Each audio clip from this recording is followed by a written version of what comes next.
students, today I am back with my video lesson and today my topic is production control. After planning, the controlling technique has to be done. If you remember, I ended up with production control as the step.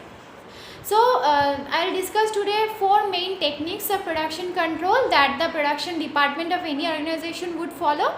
The first one is programming technique. In programming technique, what is done is it ensures the most efficient use of the capital, the equipments and the labor in the company.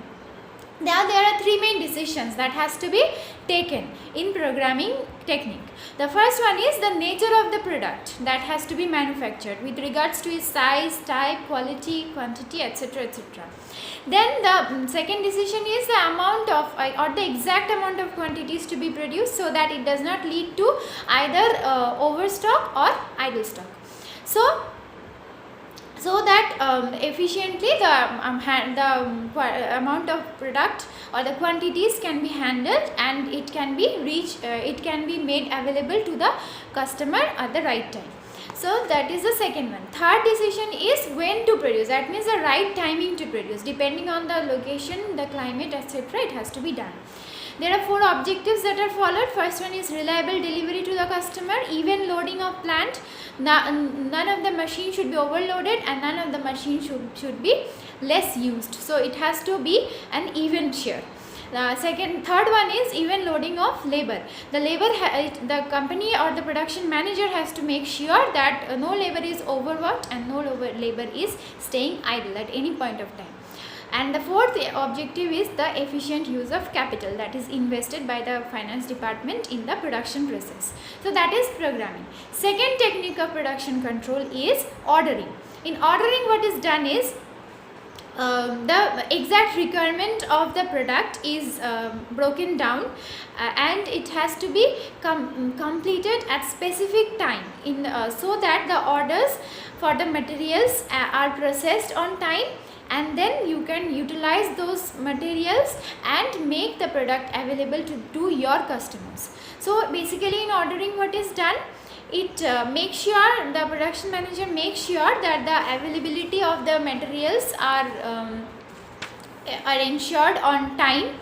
Then it actually contains the quantity to be produced or supplied by the supplier and the other departments that are associated with the carriage of the raw materials to your production department, and also the timing, exact timing when you need the order to be there in your production department.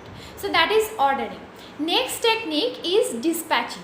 After ordering, the routine of the setting of production activities has to be put into its action, and it is done through the release of orders and instructions according to the plan that you have already done in your previous step, and the sequence as per the route sheets that are prepared by you and the schedule charts. So dispatching leads to all these things, and then it also relates to the planning of output, exact output, the tools to be used in the production, the work centers at what point which work will be done, and it has to also ensure that all the works gets completed by the due time. Then it determines when and by whom the job will be done, and it also assigns various jobs to different machines according to the machine's abilities. Fourth and last technique in today's discussion is progressing or follow-up.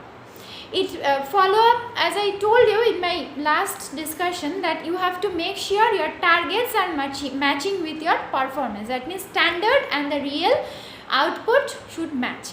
So flow charts has to be prepared so that you can follow the exact steps and plan accordingly your production process and do everything and complete everything on time. So flow charts has to be there. Next is schedules, to compare the targets with the performances, when to compare, how to compare, by whom it will be compared, that has to be done over here. Third one is you have to prepare charts of machine loading according to the efficiency of the machines. And fourthly, the inspection schedules have to be prepared so that you control on time and make everything possible by your production department, so that the exact and the perfect quality of your product reaches to your customers. So that's it for today's lecture. See you soon. Bye bye.